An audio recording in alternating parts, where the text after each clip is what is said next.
doesn't sound ideal, does it? Paul had trouble the other night during council. Jamel, you're a co-host on this thing, right? Can you see if you can do recording? I don't think I can do the YouTube unless I'm the actual host. Okay. Yeah, I'm getting an error to the YouTube. I'm recording it to the cloud so we can get it up there later, but I'm getting an invalid input parameter. So, well, it's being recorded so we can get it up there later.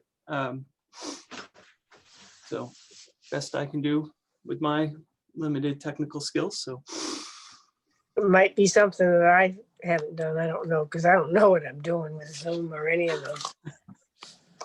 I don't think you're able to sabotage that part of it, Judy. Good. Good. So yeah, so let's see. Why don't we get started here? Want me to bring that agenda back up just as a? Oop, I think I might have closed it completely.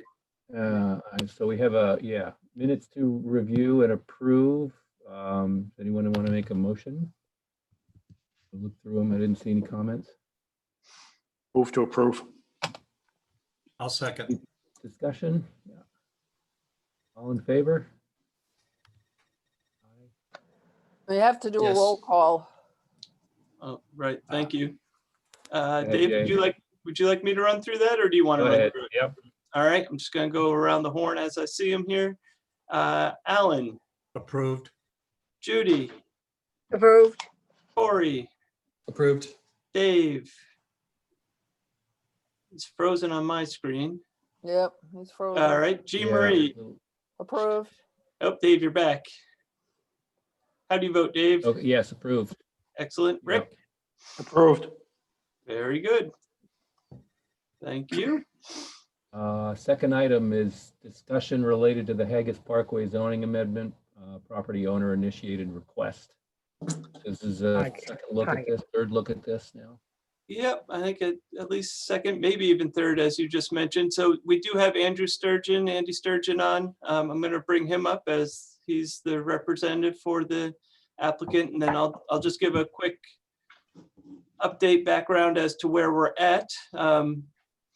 So, hi, Andy. So Dave, as you mentioned, yeah, actually, I think this is this committee's third look at this. So some months ago, there was an initial conversation with this committee. As you may remember, this item then proceeded forward to council first reading and a planning board public hearing. And there were some additional concerns that were flagged with regards to the potential unintended consequences of for proliferation along the Haggis Parkway of drive-throughs. And so at our last meeting, I think it was just last meeting, maybe 2 meetings ago, we talked about, I think it was last meeting, we talked about adding some performance standards in place to put some additional performance standards in. And so we looked at adding language around sort of limiting the location to be within 1,250 feet of the Haggis Payne Road intersection, which is a similar provision we use for some other uses in the area. Talked about performance standards related to ensuring there's adequate queue lengths. I should grab my language. Let's see. What else do we talk about adding? Oh, the fact that the drive-through needs to be sort of we really went further to define what it means to be part of a mixed use development, and sort of stating that the drive-through restaurant needs to be no more than, or less than, I should say, the way we stated it, 50% of the gross leasable area of the building. And oh, I did notice one thing that I didn't add in as I was looking through this last night, getting ready for tonight. I hadn't added language about the parcel, the use being on a parcel that's at least an acre in size. That was one of the things that had come up. So that I just want to see where you guys are at, if you want that added in as well. And then, as I said, as I was going through this, I did some other just sort of rearrangement of the ordinance so that it flows a little better and it's more consistent with the way we talk about plan development in other districts. So I sort of moved the development design standard review piece sort of to the beginning, but that was really just a relocation of existing language to be consistent with the way it's treated in other ordinances. So that's, I think, by way of background. Yeah, I saw it. I agree with it. It looks like you hit it, Jay. So I'm good with it. I'm going to do a quick reboot too, because I think some part of this problem's on my end. So you may lose me for a minute. Okay. So maybe Andrew, as he's doing that, I don't know if you want to weigh in on anything you saw. Obviously, this is been initiated by you and your client. You're muted at the moment. Oh, there you go. You're unmuted. Oh, I think we both hit the button at the same time. Touchpad instead of a mouse. No, I've reviewed this, and basically we're talking about 18.B.6, correct? That's with your changes that you've made in red. Yep. And proposed addition of adding a minimum lot size of 1 acre. Yeah, we can live with that. That's consistent with what we've talked through in, again, remember, I'm working with 3 different committees, the Long Range Planning Committee, the Planning Board, and the Council. And it seems like it's gone around a couple times and coming back again, but it's all seems to be consistent and something that we could live with, and we'd support this change unless something else comes up that you might want to add, but we can live with what's shown here and appreciate what you're doing.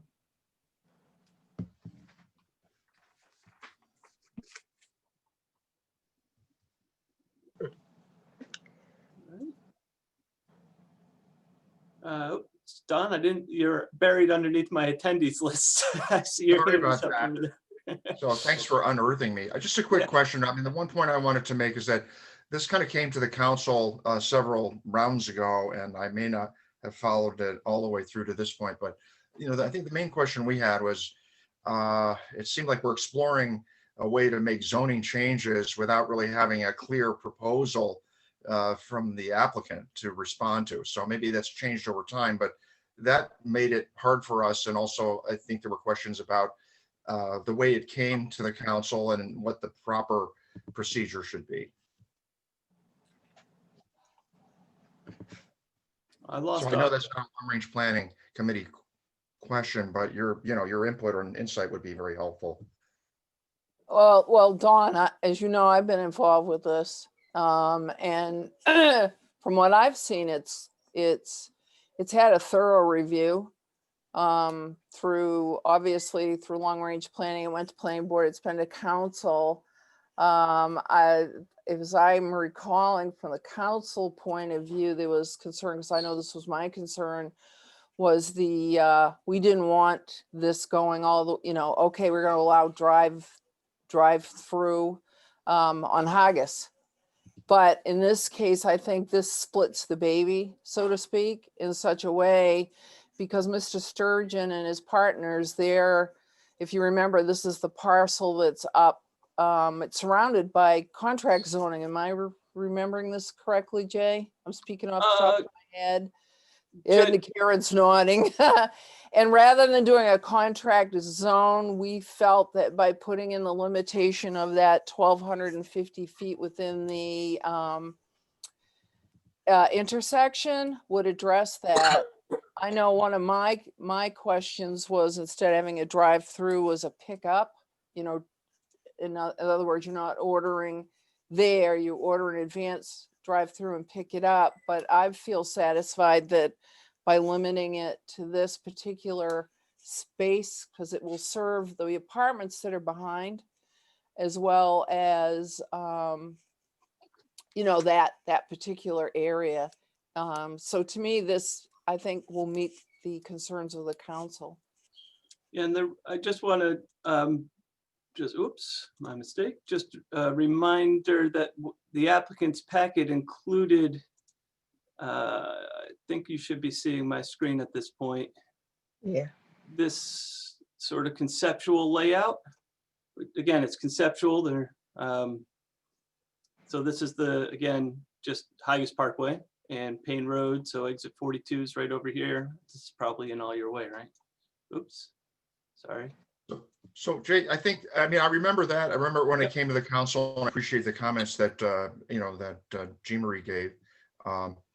The question I'm trying to get in my head, and maybe it's not appropriate here, is that going forward, how should this come forward? There were several options. You referenced contract zone. What would be the preferred way, that it should come to us from a planning department standpoint, planning board, long range planning committee? Because the discomfort I felt was that it's in front of us and we're talking hypotheticals, and they weren't even really clear what type of drive-through it would be, whether just pick up only or order and pick up or whatever. So this is just for future reference rather than, and I don't want to get off on a tangent. I don't want to derail the discussion about the merits, where it is now, but going forward, how should we be doing this?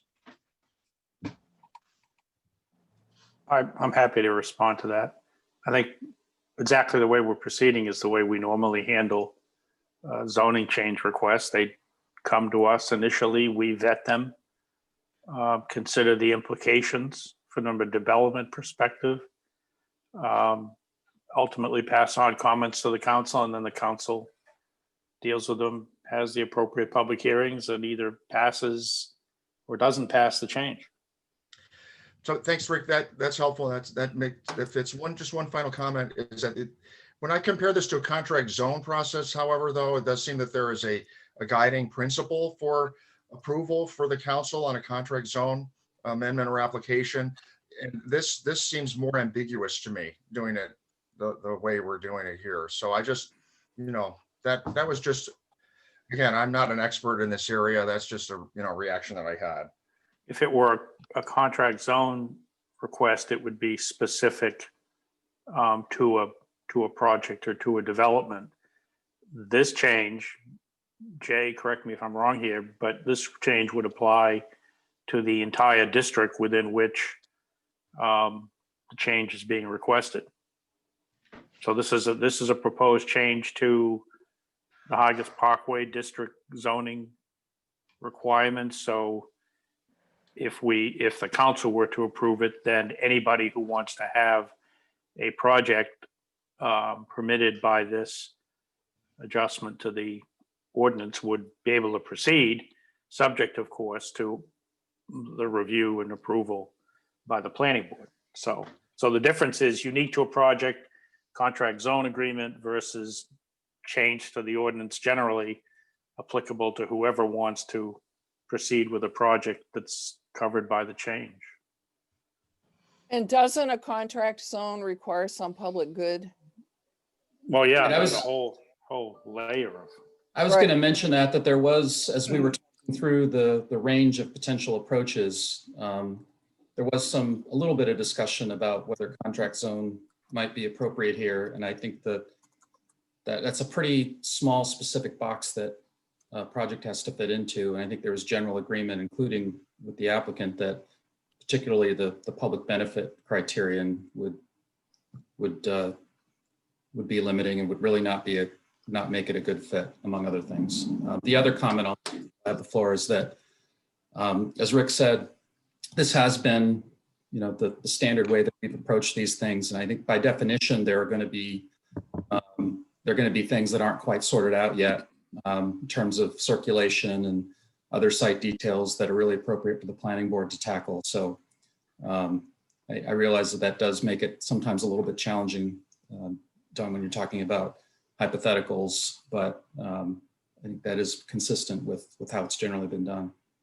So that's a key point, and the public good is a key question, obviously, for the council on behalf of the public. And I would be concerned if that standard really is not one that we have to apply here, if I hear you correctly. It would be applied in the case of a contract zone, but for a broader zoning change that could have, much more widespread impact, is that standard still there and one that the council would rely on? And I would say that the council has a blank slate in Right. terms of what issues it considers in adopting any Right. zoning change. You know, our role is really, at least in theory, to try to give the council the pros and the cons from a land use perspective, if you will, of what a zone change might cause, without us, you know, taking a position on whether the council should or should not adopt it. Once it gets to the council level, you know, the council is free to consider all, you know, all implications of, including what we tell them. Yeah, Okay. the council is the ultimate arbiter, as you know, of what will and won't get passed. And when I was talking about with this one about splitting the baby, rather than have it be a contract zone, we did put that limiting factor of the 1,250 feet from the intersection, which really limits this change to impact this parcel and allow it to be developed without going down the road of a contract zone. And I thought that that was a good way to do it personally. So, Alan, you had, yeah, go ahead, Alan. I guess the question that I have, and I'm going to ask this to the counselors, was there any concern in conversation there that this could be considered spot zoning? I had that concern originally, but then when we came up with the, you know, within a certain distance from the intersection, that took it away for me, but I'm not a lawyer and, you know, and I don't know enough about spot zoning, and I'm looking at Rick Shanae. And Well, Dawn, let's let Dawn, and then if you don't mind, Rick, and then I'm sorry, I'm being bossy here.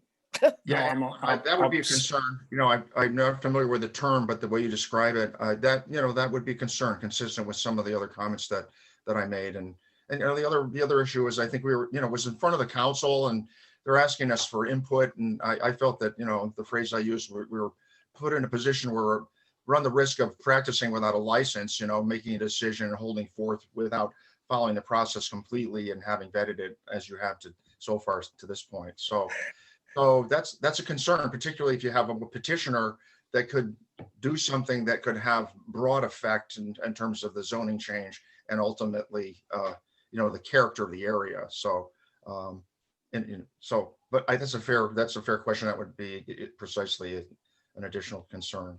Yeah, I think what I'm sort of hearing this conversation lend to, and I think we've heard it from other counselors as well, Don, Jean Marie, correct me if I'm wrong, but is really that question around when, because in the zoning ordinance, we have, you know, Right. there's a provision that allows property owners to come forward with an initiative, and really it just lays out, they need to put together a narrative, a little concept plan as we saw, and there's your request. And so maybe this discussion, you know, I think, Don, as you pointed out, you know, may not be relevant to the direct question before the long rangers this morning, really is a future item to put on our list to think about, you know, what do we take a look at that property owner initiated zoning change and provide some additional language like we have in the contract zone for future councils to think about what are we balancing this against? And Great point. could I hear from Rick? I'm sorry, because I had cut you off about spot zoning. What,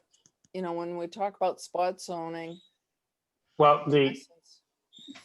this has come up occasionally in our discussions on various zoning changes, and I think that there's a misunderstanding as to what spot zoning is. Spot zoning, classic spot zoning situation might be where you have a zone that permits commercial uses only, and someone comes in and says, I've got a 5-acre parcel, I'd like to build residences there. That would be, you know, inconsistent presumably with the town's comp plan and inconsistent with the underlying zoning. But if you have a zone that permits commercial uses and somebody comes in and says, I'd like to amend the ordinance to allow, in this case, drive-throughs, that would not be considered, in my opinion, and I can't give legal advice. Right. I'm only speaking, but you know, this is not spot zoning, because the underlying zone creates these sorts of uses or commercial uses. Generally, we're talking about an adjustment to the ordinance to allow a certain aspect of the use to be permitted. So, for what it's worth, Jay, you. you know, I think it would be helpful if we got a one pager from council on exactly what spot zoning is in Maine, Yeah, so actually, that we talk about it correctly. the MMA has a pretty good piece about that. So we can Good. pull That that would be out and good. send that along. But you know, as Rick just said, he's not he's not here as legal counsel, but I'm here as your professional planner. I don't believe what's being proposed here would be considered spot zoning if someone were to challenge it in that regards. So I'm confident that the town's in good standing. Again, if they see fit to make these changes, to make the changes. And that's really the question is, do you see fit to make the changes? Okay. Kind of going back, if I could, to the comment about that Dawn had made in regards to, you know, should we have additional discussion about what is required before something either leaves this committee and goes to council or not? We had what I think is maybe a similar discussion when we actually were talking about contract zones and the language differences between an amendment to a contract zone and a brand new contract zone. And there was discussion there regarding the amount of expense that an applicant should be expected to expose themselves to without knowing how much further down the road they could go. And I feel like this maybe falls in that same category. So going back to Dawn, in terms of, you know, it would have been great if they had additional information. I think it's difficult for an applicant to pour a lot more money into a concept without knowing if the concept has any chance at all of being accepted. So while I appreciate that it puts the council in a difficult position, I also appreciate that the applicant needs at least some direction before they make much more investment than what was probably made already. So I don't know if that helps a lot or at all, I should say, Dawn, but I think we have to try to find that balance between what we expect an applicant to spend without any guidance at all from the town in regards to what's practical or what even has a chance. So those are great points. If I can respond, Alan. Yeah, I think that was precisely the issue we had as it was in front of us, and it seemed like it. We didn't really have a lot of guidance, and I'm not remembering clearly whether this was the case or not, but it felt like we really weren't starting with a hearing, which is the way a contract zone application or amendment would begin. There would be a hearing, a public hearing, and then a first reading, and and a vote, and then a second reading. So, I'm glad we redirected the process on this. But, just the discussion we've had so far, there are so many different ways that a zoning change can come forward. And, we talked about 3 or 4 different versions at least. So it'd be, good to kind of know, which one of those we're dealing with ahead of time. And I understand the concerns of the applicant. You don't want to pour a lot of money into something if you don't have any idea of the likelihood of success. Okay, well, I think we've got two directions here, and we're getting a little bit off in the weeds. I think the project at hand, I think from what I heard, and I know I was out, I apologize, is that we've kind of got our arms around the control of this one particular zone. I think everybody's kind of wants to move forward with it, but please say so if you don't. And the second aspect is that we need to put on the back burner, side burner further definition of the process for zone changes, contract zones, and or amendments to zones so that prospective landowners have better direction in the future. Sum up where we are. Sounds good. I see nods. Sounds right to me, what I'm hearing.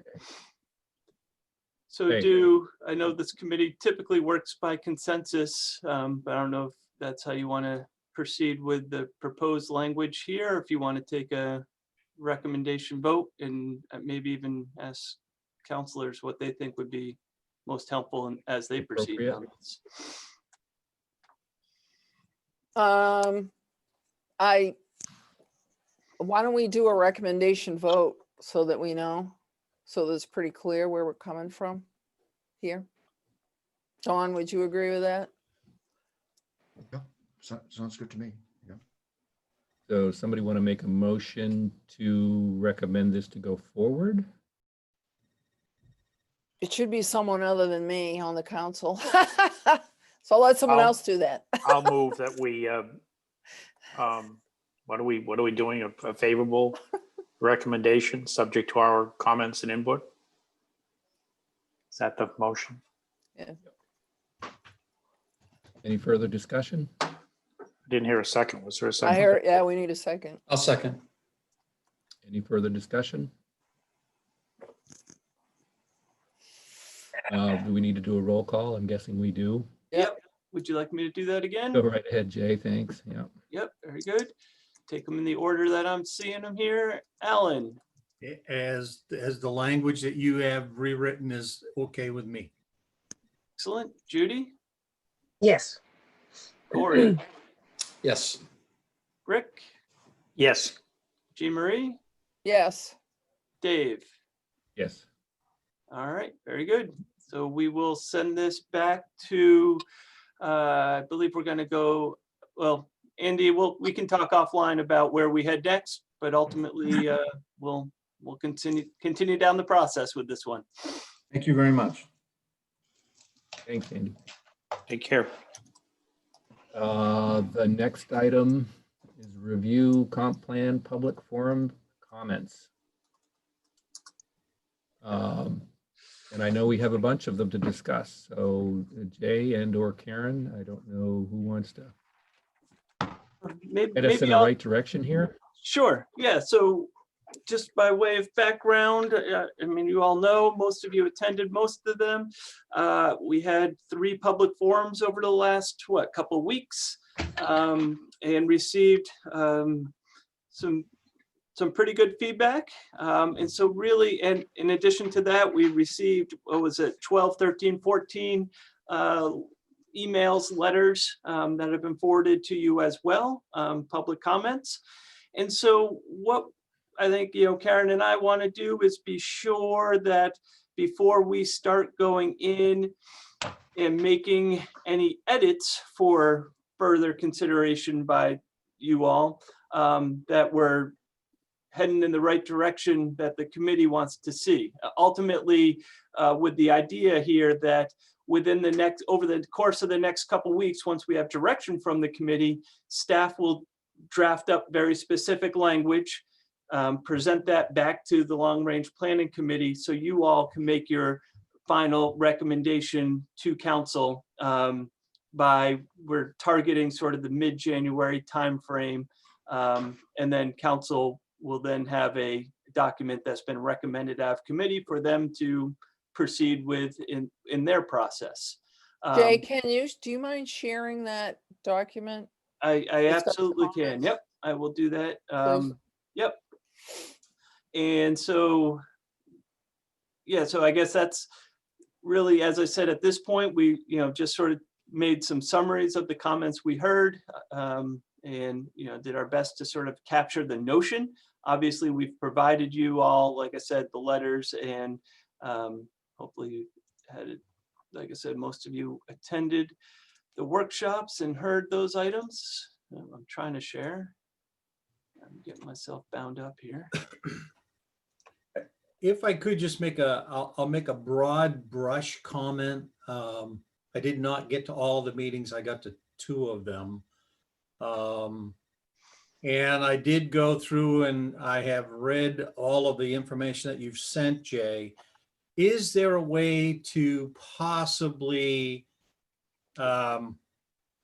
vet that information so that changes to the actual comp plan stay more broad? I think a lot of the comments that I read, or certainly some of them, had to do with wanting to be far more specific and looked more like action items to me from an implementation standpoint than just something to be included into the plan. And if there's a way that before changes are made, can we maybe vet to see which ones could be considered action items as opposed to more of ideology of what we want the plan to be? I don't know if that makes sense or not, but. Yeah, so I think what I'm hearing you say, Alan, is where there are those comments that are very specific, that sort of don't necessarily fit sort of the style of the comprehensive plan that the community's undertaken, is to really try to fit those ideas that we think should be in the plan, but in a manner that's consistent with the style that the plan is currently in. Correct. Rather than drilling specific. But what I'm also think I'm hearing you say is to be sure we don't lose that idea of the specific idea. Too many C's. I can't quite get them all out.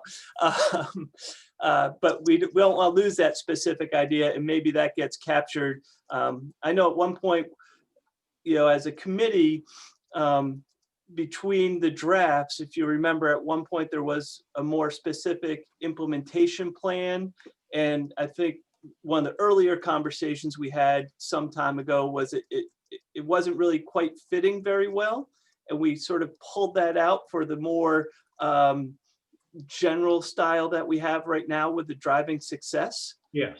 I think one of the things that we're starting to hear, staff's really starting to hear from council, is an interest in maybe seeing a more specific implementation plan as part of this comprehensive plan. And so and I mentioned this before, there's a workshop next week,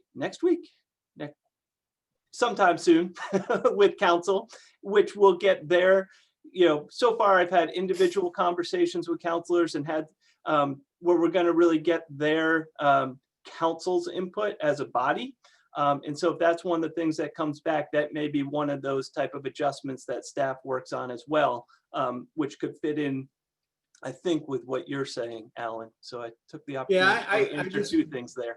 Don't want to try to interweave everything that's being brought up, because I think it just becomes a little too specific, and to allow those items to become more of an action item type of a list to be looked into when that's being reviewed by the next implementation committee, as opposed to trying to be, overly specific with the actual comp plan.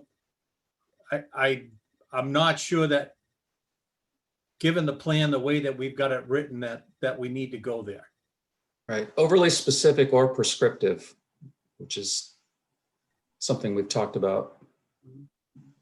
And that's the heartburn. And Mr. Hamill, you can jump in here if you would, with some members of the town council who feel that it should be more prescriptive. I think, am I getting that right, Dawn? Well, it's better being characterized that way than other ways. I think a couple of people have been characterized, but number one, this is a concern of a number of people, on the council. I'm not going to claim that I'm representing the council or majority, but the concern we have here is that and I don't want to be the poster child for the need for an implementation plan, but I think a lot of the specific feedback turns on the issue of there being a requirement, as I understand it, for there to be an implementation plan. And that, an implementation plan, even for a high level document, still has some specifics in terms of timing and next steps. So I think that's really sort of, the basis for a lot of the questions. In addition to just general need to update, you've seen that in terms of, requests for data to be current, that sort of thing. We've got, 3-year-old data in there. So that's how I would put it. Broader concern, number one. Number two, looking at it in its current form, and we all recognize we need to revise it, and we're working on how and when to do that. But, in its current form, it's high level, but we still need something to go with, that's probably less prescriptive than what was done, certainly less prescriptive than was done following the 2006 plan, where there was an enormous number of zoning changes and the creation of this committee, another committee prior to this one that was charged with detailed implementation. So, I don't know what shape this one takes, but that's basically the issue. Well, and if I could interject, so you get the plan, and this is for my own edification, is so we get the plan, adopt it, but then there's an implementation committee that takes over at that point. And I'm looking at Alan, because I know Alan spoke of that just a minute ago. Yeah, I mean, that's obviously any plan like this that is high level, and much like the 2006 plan, as Don indicated earlier, was very prescriptive. We literally went through almost on a point-by-point basis. I remember entering, and I forget how long the list was, but there was, close to 100 items, if not more, of things that we physically went through and checked off as we accomplished what we found. I think we've got some very similar items here with this plan, things to do, but they're going to take, I think, more discussion, more development when you're looking at how are we going to try to implement these changes, because the changes themselves are more high-level changes than the changes that we had in the 2006 plan.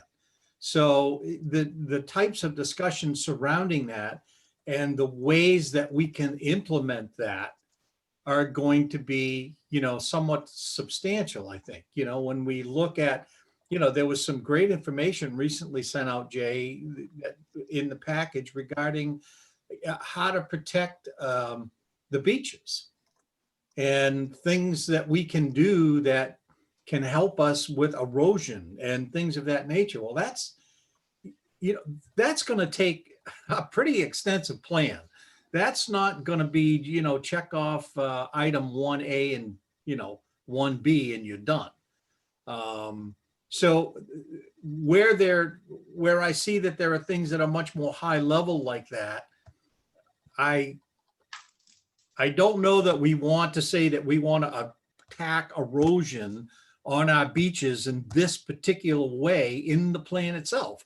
I think we need to let that be part of implementation, and a group of professionals who know more about that, certainly than I suspect that we do, to be able to move that forward in the proper way. So if we can catalog some of the things that we know that we need to do, but leave the how are we physically going to do it out of this plan, other than, we're going to establish a committee that's going to look into this kind of thing. I think that's as far as we should take it. That's my personal opinion. Yeah, Alan, I'm sorry, that could be helpful is, for instance, the 2006 plan from the economic development perspective was more broad than the land use piece, although there's interrelationships. But what the SEDCO and the chamber did after the 2006 plan was put together is they said, okay, well, we're going to take it to the next level because we want to operationalize it within how SEDCO works and other things like that. So they took that and took probably 2 years or so really to develop, the vision for the economic development piece. It's consistent with the plan. It was based back on the 2006 plan, but it went into much more detail. And that's sort of been the framework that we've been working with. And that was presented to the council for acceptance back in 2011. Right. And so that's the type of thing that I envision from this for these areas. There's going to be more detailed action plans done from some of the sections. Yeah, and that's to be expected. So that's kind of where I was trying, I guess, to go when I made my initial comment, as wanting to try to keep the plan a little bit more broad so that we don't put ourselves into a situation where we feel forced to try to implement something because it's in the plan. That's not the right way to approach something. And I guess that's what I'm trying to do. I'm trying to leave the implementation piece to, I'll call it, people with more information, certainly, than I would have. And from a professional standpoint, guide us through the best way to approach some of the things that we're trying to improve in our community. Alan, if I Did want could to just chime in there? If Alan, Or did you had your hand up there? Oh, yeah, I just was going to say briefly that, picking up on what Alan and others were saying, that not only are the sort of the conclusions or recommendations in this version of the comp plan higher level than the previous one, but they're, they also, it's very kind of multidisciplinary. So rather, it's not a case where you can just necessarily appoint one committee that generally focuses on land use and do a bunch of zoning repair. We're talking about everything from, as Alan said, beach erosion protection to eventually facilitating the development of a community center. And so it seems to me that it may be difficult to just say we're going to have one implementation committee that's responsible for seeing these things through. There may need to be a number of different groups, and that may be something, maybe there's one overarching coordinating group, and then it goes from there. But I think, we have existing mechanisms within the town, obviously, including the council, that generally looks at, budget priorities and other things. And I think it's sort of been assumed, at least in my mind, that that this plan provides a framework and expresses some priorities, some general consensus priorities and values.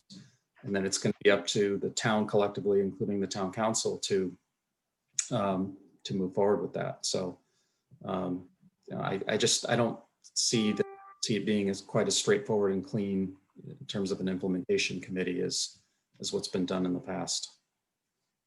yeah, Corey, what you were just really describing really sounds like sort of the spoke and hub approach that we talk about early in this comprehensive plan, that ultimately, sure, there needs to be sort of one group that's sort of looking at and overseeing that things are being done. But, when it comes to doing a climate adaptation or resiliency plan, who does that, and the transportation piece, and what's that interrelation? And so I think that's something and that's one of the things that I've been thinking about as we've been having these conversations. I think one of the difficulties with the way the plan is currently written is that, and we've talked about this as a committee as well, and I think because we're in it, we've become used to it, but you read something on page 20 or page 2, and then it doesn't come up again till page 140, and you sort of forget that relation. And so one of the things I've been thinking about, and I'd be interested in your reactions, is to just go, as I start to go through, Karen and I, Jamel, go through the plan and start reading again, is just be sure we're cross-referencing, sort of saying, here we are on page 120. Remember on page 10 when we said X, Well, I'm saying it again so that you remember where, because I know that's something I struggled with in my first early readings of the thing and sort of said, boy, I know God, that's in there somewhere else. So that's something I've thought of really might help tie the plan together a little bit more, in addition to sort of, Alan, your point with making some more clear implementation pieces about make a climate action plan, do some transportation planning without having the prescriptive what the answer is going to be, right? It's Right. this is the thing that needs to be done. We don't know the answers yet. We just know that we need to address it. Mhm. And, you know, as this is a 10 or 12 year plan that we're trying to put in place. There's going to be so much that changes within that time frame that we need to be able to adapt to what's happening with technology changes along the way. So that's why I'm saying let's keep this more at a high level of what we want to try to accomplish, and give committees the opportunity to be able to put the more defined brushstrokes to it, because we don't have those answers yet. We're not going to have those answers in order to be able to put it together. And then if you do, it's going to be the plan's going to be so big, nobody's going to want to get into it. The intent when we started, right? I shouldn't say our intent, but what the consultant kept saying was he wanted to make this a coffee table book that you actually referenced on a regular basis. And I think from that perspective, it just needs to be a little more high level. The specifics are great. We don't want to lose them. The feedback's been great, but we just, I don't know that we want to, scatter action items throughout the plan. That's what I'm afraid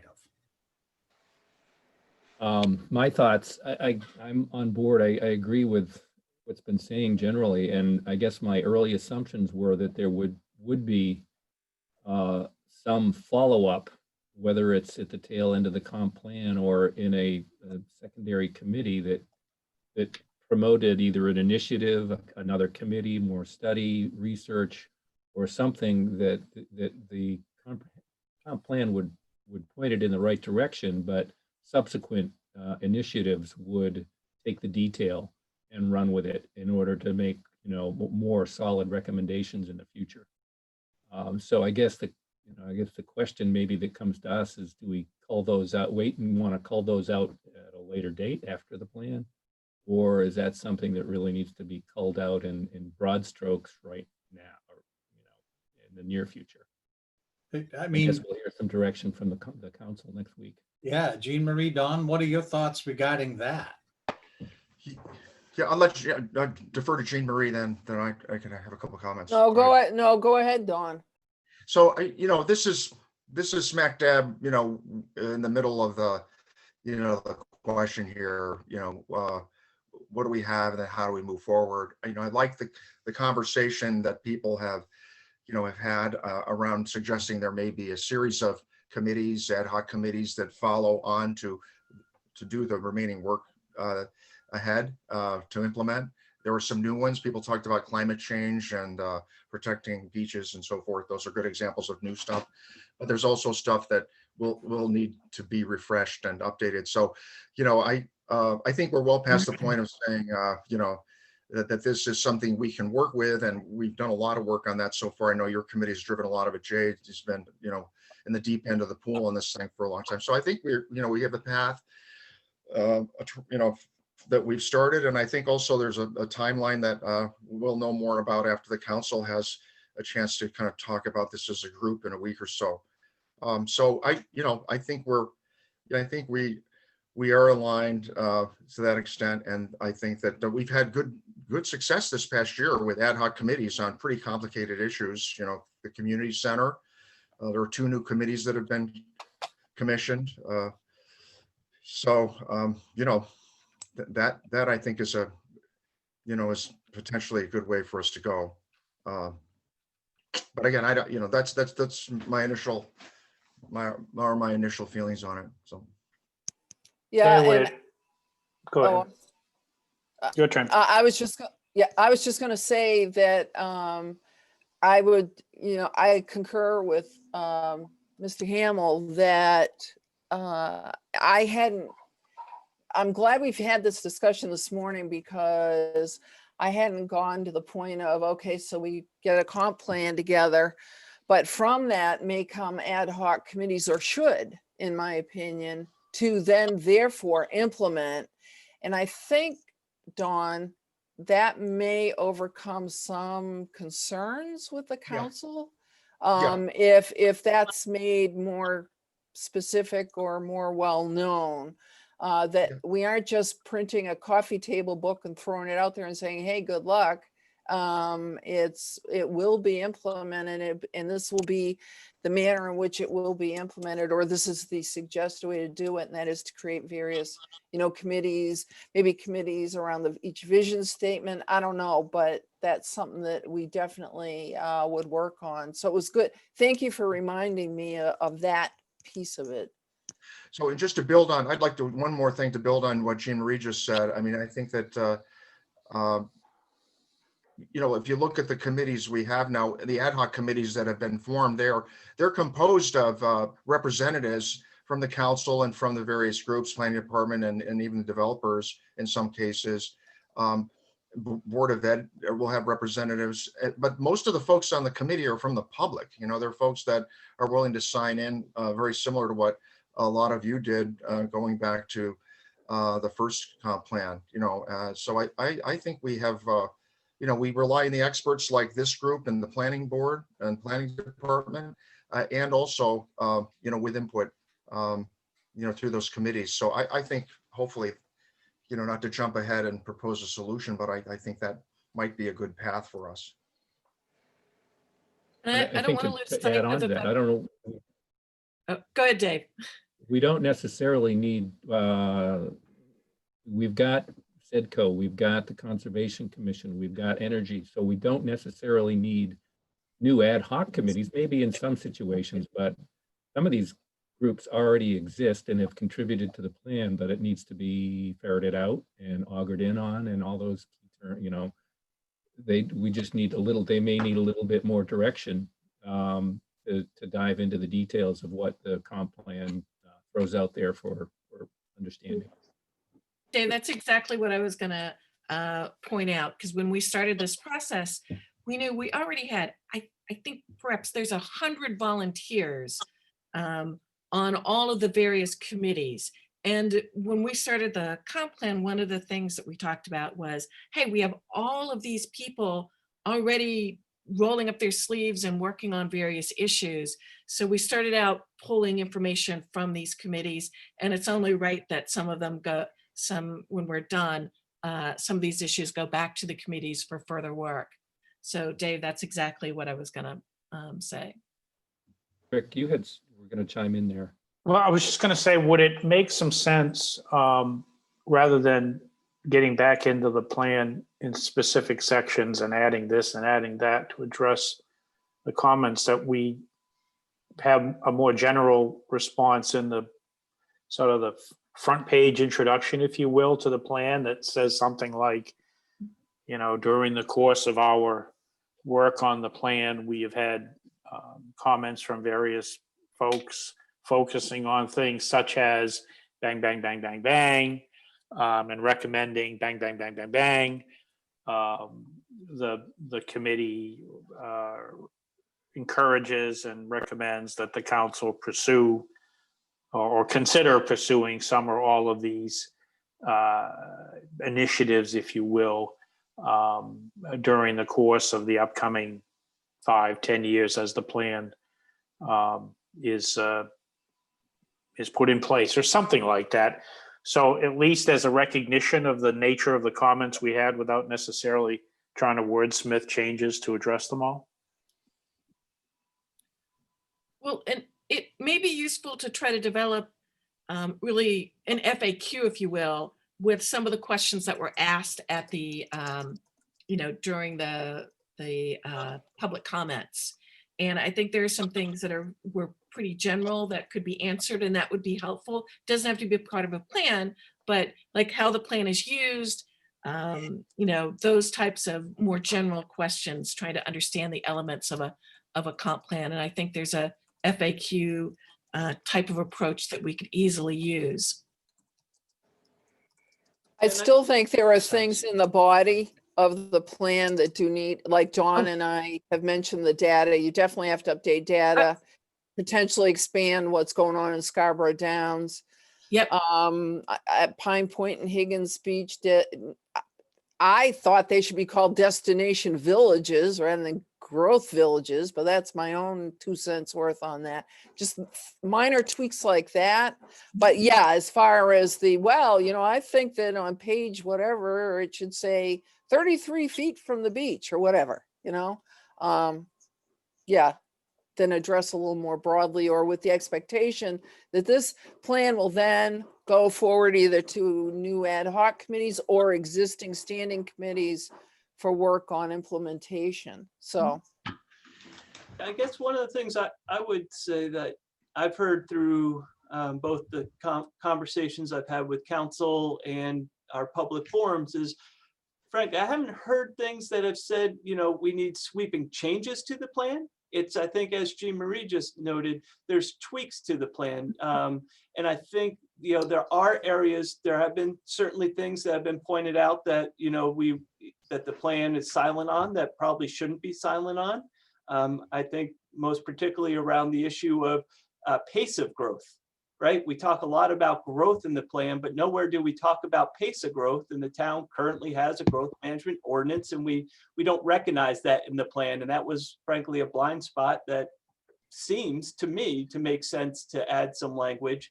And I think those are the type of things that, you know, I think coming out of today would be helpful to hear from the committee if there's any of these items that you just think staff shouldn't spend time trying to at least acknowledge, tip the hat to, or even, you know, whatever, do additional work upon.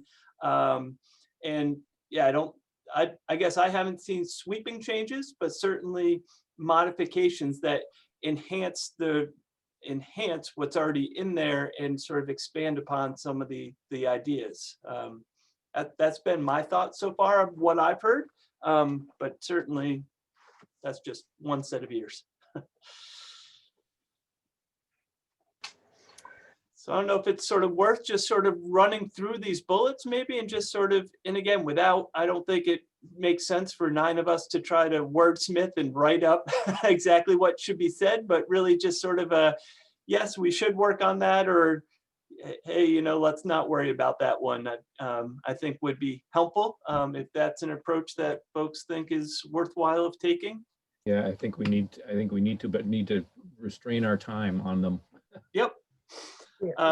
So yeah, maybe, so I'll just start and we'll see where it takes us. And I should note, and I think I put this in my email as well.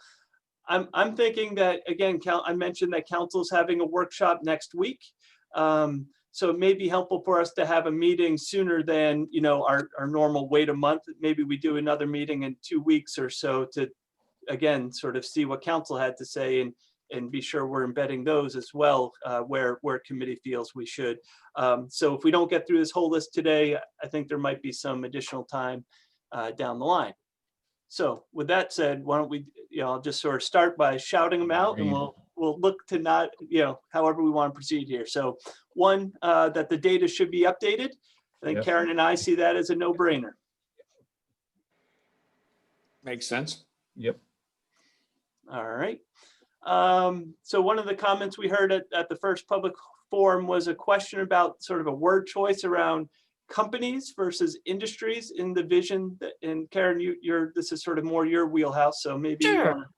Yeah, I think we can go back and look at that and make sure that we're defining that a little bit more. So I don't have any problem going back. I don't think there was no necessarily intention of talking about company versus industry. So I think we'll just go back and take a quick look at that and make sure it reads well. That's why I heard it too. It's really about readability, less about a change in direction. So if we don't, maybe we'll do, if we don't hear anyone say anything, we'll just move to the next, because if we all try to say yes, it'll just sound like cluttered noise on Zoom. So, so the next one is one I think we heard quite a bit about, particularly at the first two public forums. This has to do with how we talk about villages.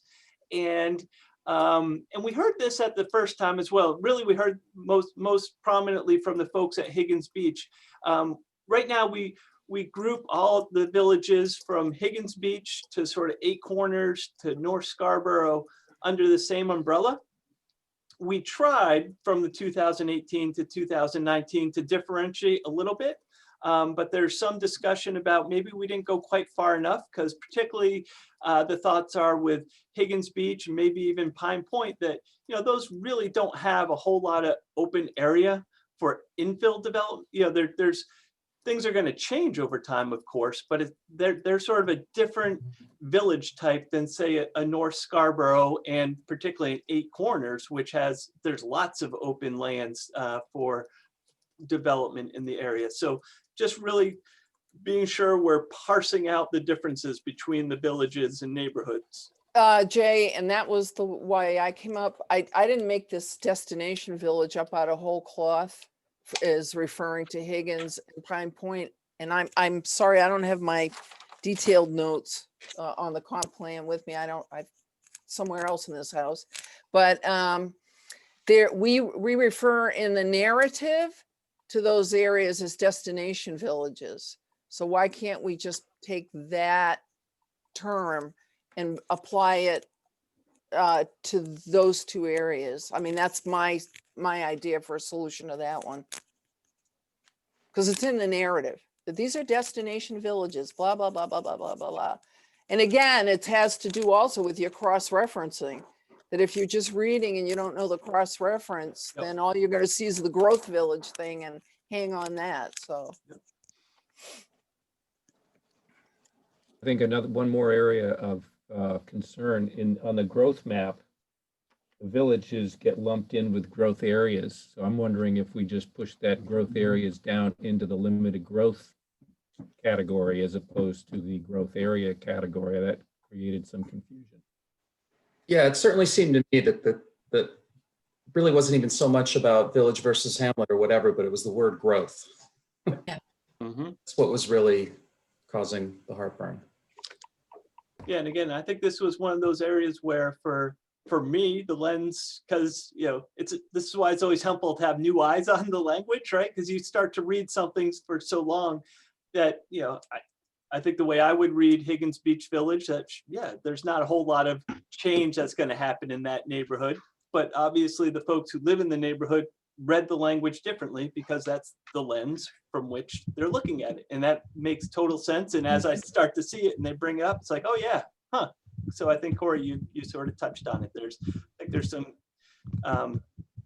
you know, I don't think it's a stylistic or not stylistic, a shift in direction in any way to make these refinements. That's my sense of it. And I sort of seeing some nodding heads that folks agree that some language tweaks will keep us consistent with what we intended. So. I just want to apologize to folks. I lost the power here at the house and I had to go through a process to get back on. So. Thank you, Alan. Yeah, actually, thank you for mentioning that. It sounds like we just jumped to generator about 15 minutes ago here as well. So if this meeting cuts out, I apologize. I do have a battery backup on my computer and I think everything's normal. So if everything goes black, something spunky is going on with the system. But Hey, Alan. It's hey, still Rick, recording. yes, ooh, great question. Hey, Alan. Yes. You don't know this, but Celeste and I are out of town. Did we just lose power in the whole neighborhood, or is it just your house? I think the whole neighborhood went down briefly. It just took me a while to get everything rebooted. Okay, thanks. All right. So the next bullet, this is a discussion about talking about a scenic vista plan within the not talking about a scenic vista plan within the comprehensive plan. I think we talk generally about these things in the plan, but we don't ever sort of, I think, Alan, maybe this gets to what you were talking about earlier, you know, sort of have that, hey, the town should do one of these without exactly saying how to do it. Right. And so, Future study. Yeah, and that's one where, yeah, that as I'm sure you know, when you start getting into issues of questions of how you protect views and whether people are entitled to certain views, that gets a little bit, so I don't think we want to be any more prescriptive there at this stage. Even less, because people just say, they call that a scenic vista. You know, it's the diversity of vision, and they see something different than we might. So not spending a lot of time on it probably is the best move. you mean in terms of in the plan, Judy, and Yeah, letting the next committee who takes the heavy lift work on it, or are you saying don't add language in the plan above and beyond what we currently I have? think it could have language that doesn't direct people to say that we have chosen these 5 places as scenic, you know, but mention certainly. Yeah. Okay. Great. So the next one was just folks encouraged by the language. So I don't know that there's much we need to say about that. So then I'm going to jump to the concerns expressed about the amount of growth that has occurred and language about high density development. And this concern related to how this might impact the marsh and loss of green space. Certainly, I think I've already made mention of one of the thoughts that I've had around the plan being silent on the pace of growth. And I think that starts to carve at some of this issue. One of the other things I've thought of as well is this issue around high density development and what the plan really means by that. I think, you know, as has been mentioned, it might have been Corey, I don't remember. But anyway, you know, obviously you all know and council knows the town spent a lot of time from the 2006 plan till very recently really doing a lot of reshaping of our zoning. And, you know, we're starting to see some of the articulation around that. And I think, you know, my feeling is that when we talk about high density development in town, we're really not talking about wholesale changes to the type of densities we already allow, that we've gone through the sort of that very specific process of allowing. It's really about tweaking how development occurs. It's sort of the utilization of the land, more about, you know, are there ways to have the same sort of intensity of uses, but to utilize less of the land area. So you're sort of preserving more green spaces, but maybe building in a different way, but with the same capacity. Or so I don't know if folks have been thinking that same way as well. And if there's a way we can try to articulate that better in the plan, if that makes sense to folks, or if I'm just talking crazy. I think it's a tenet of smart growth is to consolidate your infrastructure in order to maintain our green space and our farm areas and our rural areas. It's, you know, one of the core real tenets of smart growth. Yeah, I agree that I think it's, you know, to the extent that there needs to be a little bit of wordsmithing to make sure that that's articulated, that might be worthwhile, just to really make clear that it's not density for density's sake. It's really, it's part of a comprehensive growth management strategy that you're looking at, kind of encouraging certain levels of density in parts of town that can support it in terms of infrastructure, and in some cases where there already is quite a bit of development, and that among other things helps you prevent sprawl, and it helps to preserve the rural character of other parts of town.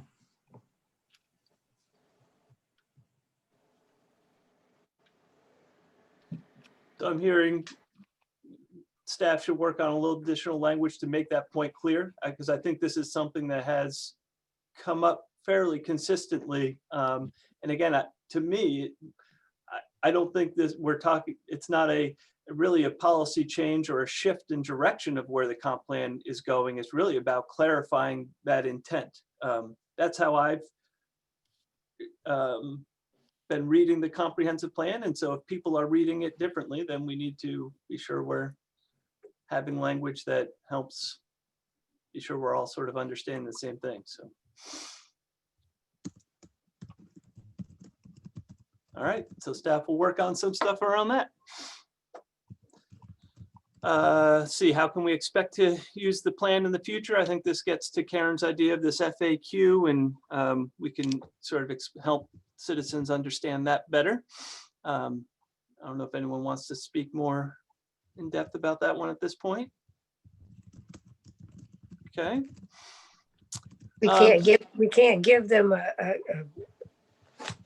plan, comp plan, if we do all the work for them, you know. I mean, I think we can leave it open-ended, which is what's intended, because it's not the Bible and it's a guideline. So the more we can focus on that, I think is really important. Thanks, Judy. So at one of the forums, there was concern expressed about the illustrative plans. Particularly, this has to do with, as you all remember, back in 2017, when we were putting the RFP together. Part of that asked the consultants to put together these conceptual plans for downtown areas. You remember we had one in the 2018 plan for Dunstan as well as Oak Hill that were really intended to help just illustrate sort of the general planning concepts. And I know coming out of the 2018 draft, the Dunstan illustrations really were quite a concern for the community, particularly where it showed Route 1 going down to 2 lanes. And it was just really, folks felt it was so out of whack that we asked the consultants to pull that one out. We kept the Oak Hill illustration in there, but I recall we asked the consultants as well to tweak some of the language to be clear that it was illustrative only, really just intended to demonstrate there's, I don't recall, 16 sort of planning concepts, and that what it was designed around. But clearly there's still people who are looking at it with concerns that this is my property. My house was there. What do you do? And that is totally valid. And I think there is opportunity for us to do a much better job of really spelling out that these plans, of spelling those issues out, that, this is not intended in any way to say, we're coming for Mrs. Smith's house or, Mr. Jones's farm or what have you. So I think there's a way we can enhance that language even further as I went back and looked at it. So interested in others' thoughts. Yeah, we had a constituent who spoke Wednesday, and I lose track of time. Town council meeting Wednesday, who was very concerned because her house disappeared in the illustrations. So yeah, anything we can do to let people know this is just a concept. It's just it's being imaginative. This isn't your house isn't going away or whatever would be helpful. Jay, And go ahead.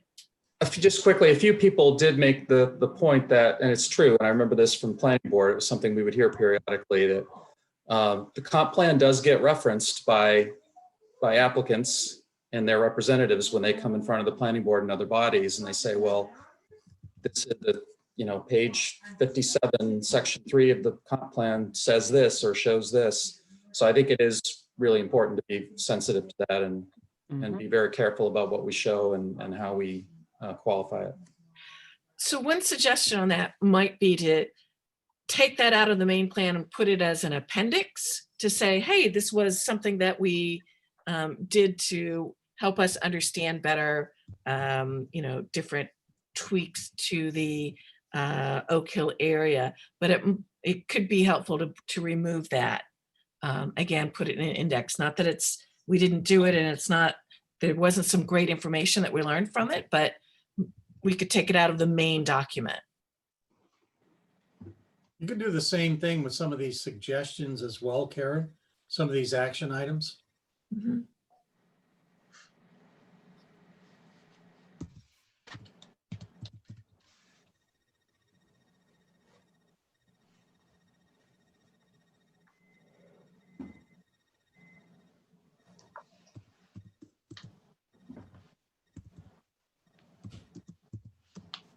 Okay, so this is something we'll continue to work on then. It sounds like committee agrees. We need to be more mindful of how we frame that.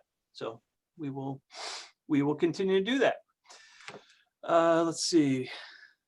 Okay, you're still seeing my screen. Good. So next one here talks about, so we have one of our sort of those guiding principles about being welcoming, but we, our demographic data, we don't really talk about race or we don't go much beyond sort of income levels and housing types. So does seem to make sense to add some demographic data in there and see what that bears out. Easy to do and on the list. Hearing that all makes sense to folks. So let's see, so Land Trust sent us a pretty decent length letter. I think there was, so they had, I just tried to highlight, some 3 of their sort of primary objectives, or actually this is what they told us at the public forum were their sort of main elements out of that letter. So that we should have a goal of having a park or open space within 10 minutes of all residents.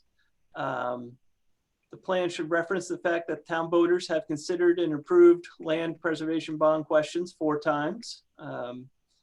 And they also mentioned that the Land Trust has offered to work with the town on developing a green space plan. The plan, we do talk about sort of this parks master planning. And so I think there could certainly be some enhancement around sort of, doesn't just mean, and I don't think it's intended to just mean active, ballparks. I think it is intended to mean sort of trails, passive recreation areas as well. And I think in their letter, they made some suggestions as to how that could be tweaked to include that. And I don't think that's really a policy shift from where the plan intends to land, but rather folks with a keen eye sort of identifying some of the spots that we could make some enhancements. So I think made sense to staff anyway to take a look at a number of their provisions or suggestions and see if the committee agrees. It kind of makes you go towards transportation to get to those 10-minute green spaces or whatever, so. Yeah, I think that was one of the questions I actually had as I was typing this up and thinking about it again is when they say within 10 minutes, is that a 10-minute drive, a 10-minute walk? Those are 2 very different things, right? I think exactly in 10 minutes, I would think most residents could get to something. However, is that really what we're talking about? So I think that's something we can just, again, that is sort of that next level discussion that Alan, I think, was referring to earlier, that, as the plan's going to identify doing a master plan for parks and green spaces, that's sort of the level of identification. And then the details of what do we mean by 10 minutes is that articulation of that plan. Okay. So I guess this one was, so how does the plan address the need or desire of folks for additional bike lanes along roadways, supportive of the idea of an active and walkable community? I think the language, we talked quite a bit about alternative modes of transportation as a measure. So I guess, I think about, just want to be, maybe I can't remember if we talk about doing, if there's an explicit action item in there about a transportation network plan. I can't quite recall if we get. Isn't this more a detailed type thing? I mean, we talk about active and walkable community. So then how do you further define that? To me, active community includes stuff like biking or using a bike. That's the kind of thing that I think you can take and say to the transportation committee, Right. what's the best way to try to address this? I mean, this is, again, gets back to more of an action step kind of an issue than, Right. an intent.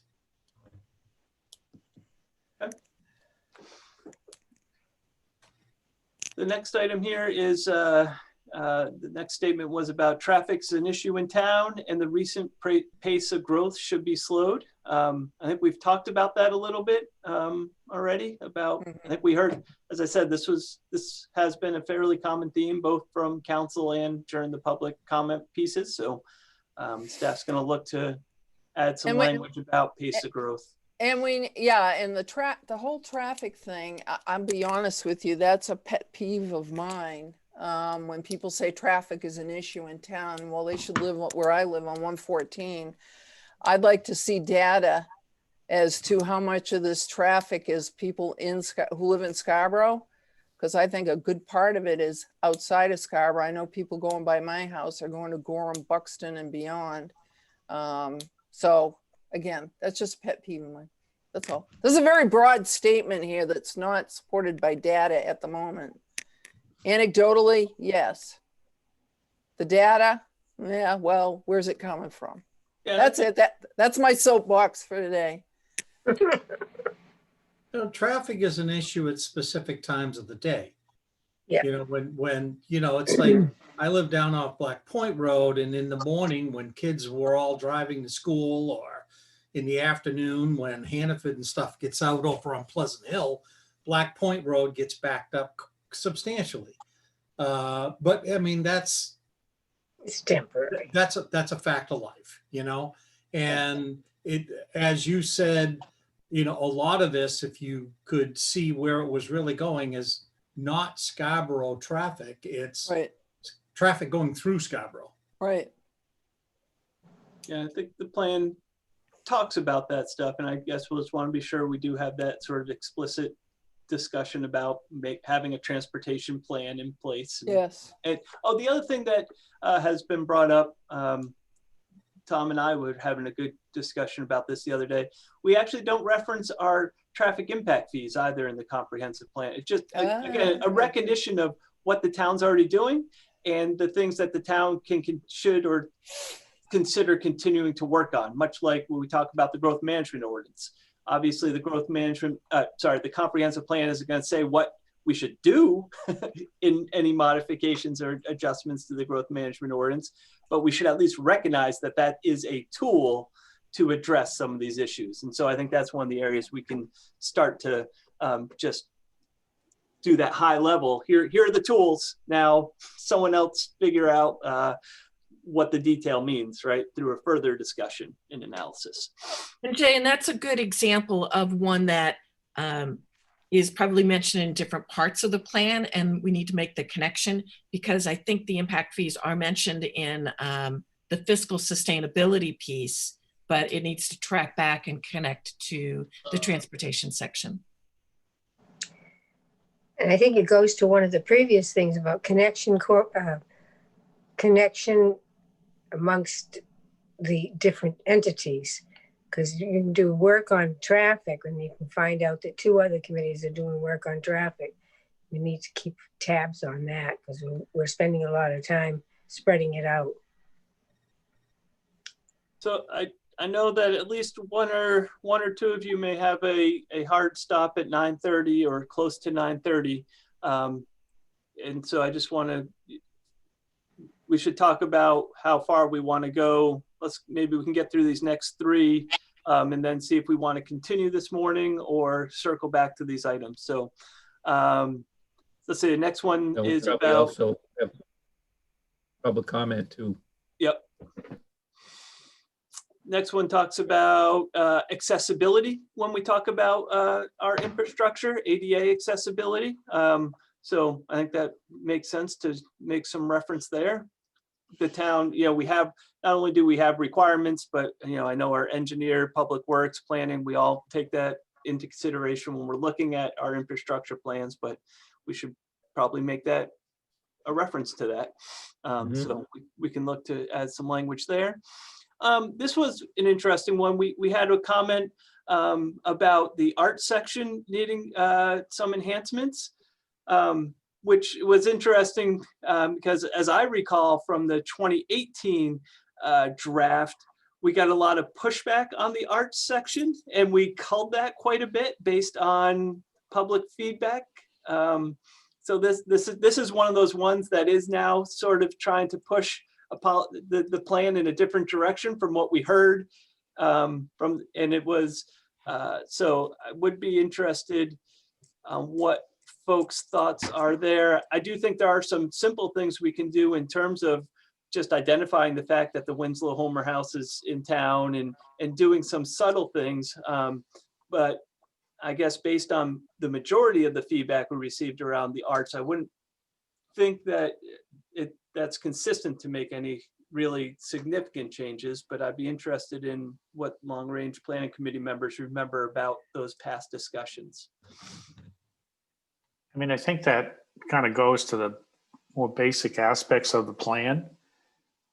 It isn't intended necessarily to be a checklist or summary of all of the various attributes and the like in Scarborough.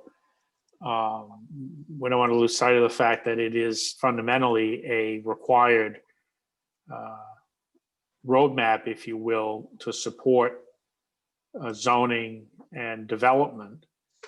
But I don't see any reason why we couldn't add a mention of things like the Winslow Homer facility in the appropriate section of the plan, more as an informational thing than anything else. A lot of these comments strike me along those lines, that because the plan spends so much time talking about Scarborough generally, people have picked up on things and said, oh, gee, it doesn't mention this, it doesn't refer to that. But I'm not sure what beyond a mention of Winslow Homer House needs to be added. I'm looking at the arts and communities section right now, and if I could just make a comment too about the table of contents, it's really hard to find things. They are very broad in the table of contents, but that's just, again, I don't know, the statement we make about the arts is, to me, is sufficient. And I'm an artist. I mean, I'll tell you that right now.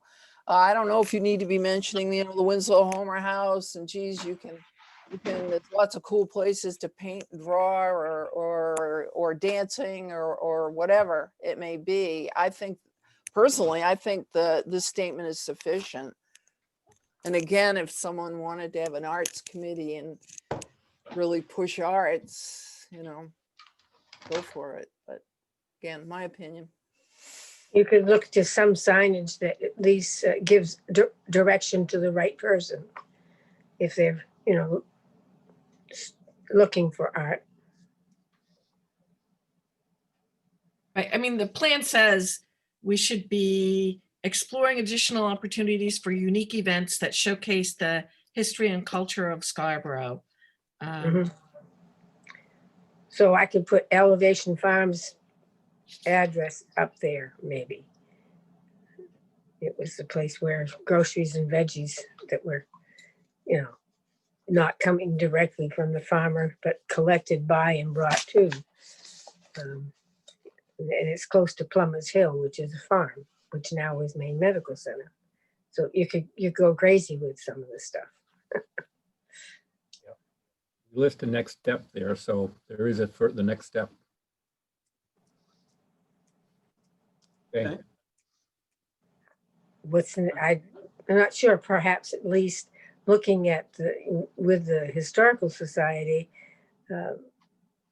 what additional identifications of art in Scarborough could be placed in their estimation, because they're dealing with it all the time. And I know the historical committee actually did send an email, and they didn't have any additional recommendations for the plan at this point. So there you go. Um, Done.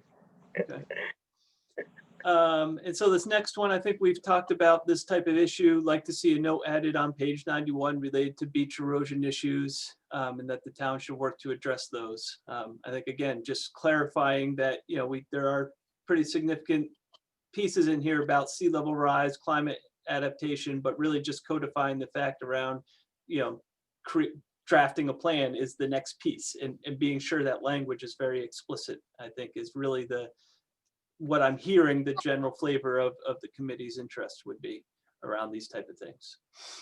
Yep. So as I Jay, mentioned, I do have to break pretty quick here too, Okay. so. Yep. So why don't we stop there? We can pick up again. I think, these things start to echo a little bit, I think, in the letters, because some of the letter writers were some of the folks that were at the forums. But I think what we should do is we'll set up a meeting for another 2 weeks or something before Christmas is my thought, and we can pick up the rest of these. I think as staff, Karen, Jamel, and I will start to work on some language and make some best guesses as to what the thoughts are. But we'll certainly should circle back to this stuff, as well as, like I said, council having their workshop on, I'm going to say it is on looking at my calendar, the 10th. So I'm thinking if we meet maybe on the 18th, that'll give staff time to, hear what council's comments are, try to get something cogent together that we can send to the committee for your ongoing consideration. And of course, if you're able to attend or watch the meeting on the 10th, that'd be helpful too. What time is that meeting, Jay, on the 10th? 6 o'clock. And where would we find I'm sure You go to the website, just the Town of Scarborough website, and under the calendar, there are all the Zoom links and whatnot. okay, so that Okay. starts at 6, Yeah, I think that's what I've got written down anyway. scheduled for an hour? Oh, it'll be Two, I more than believe. an hour. I mean, there's no council meeting at 7, so. it'll No, go this to- is just a workshop on the comp plan.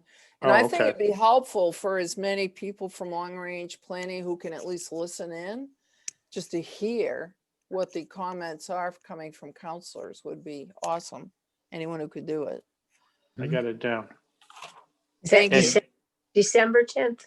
Yes, then the Thursday. And Next the Thursday. 18th then, Jay, at That's what 8 that's what I'm thinking. It works for me. Works for me. All right, great. We'll send out a thing on that. All right, I'm gonna jump. Okay, thank you, Corey. thanks, everyone. Have a good Before- weekend. Before we get off, or just for Karen. Karen, are you still there? Karen should be here. I think. Oh, maybe we lost Karen. No, I think she's, we'll, On mute. she's still here. I'm here. I'm here. I'm Sorry, I just was muted. asking, I haven't signed up for the annual meeting next week. Do we have to actually register to be in it? No, I'll take care of you. Okay, I'm not sure I'll make it. I'm in Okay. DC waiting for baby arrival, but oh, if I'm free, I'll be there. Okay. Okay, thanks. Have a nice weekend, everybody. Well, I know we have Bye. opportunity Here. for public comment before we. Oh, right, sign off. right. And we do have one attendee who's on the phone, and I'm not sure if that person is able to raise their hand or not. So maybe I'll just allow them to speak, and if they have something to Yep. say, we'll hear it. Otherwise, we have a 617 number up. And I'll ask to unmute. it says talking permitted under the Yep. screen thing. Can you hear me? Yes. Oh, Hi, Allison. it's- Hi, Allison. Yeah, it's Allison Bristol. Hi. Well, first of all, I'm not quite sure why there's always a challenge trying to join the meeting on the link that's on the agenda. So that's something that you might want to look at. I get told that you have to have a password to join the meeting. So, but a couple of things. I just wanted to thank everyone for, the work that's been done on this and their constant consideration of public comment.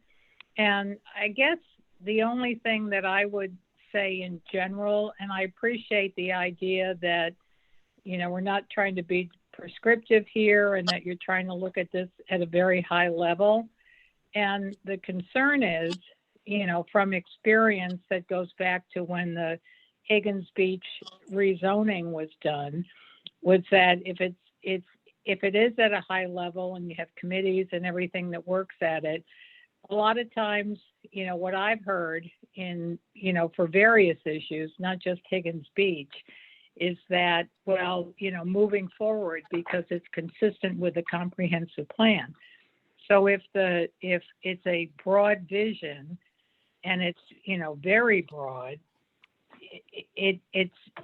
there's no fallback position. There's, a lot of things become consistent with a comprehensive plan. And the broader it is, I think more that can be interpreted. I don't have the answer to that, but one thought, if you're, adding language, and this is probably not the right terminology, but, if there is some kind of disclaimer, and I use that word, there might be a better word, a disclaimer that says, what's proposed here is subject to, council review or, ad hoc committees or however you see the process to go to implement some of the ideas.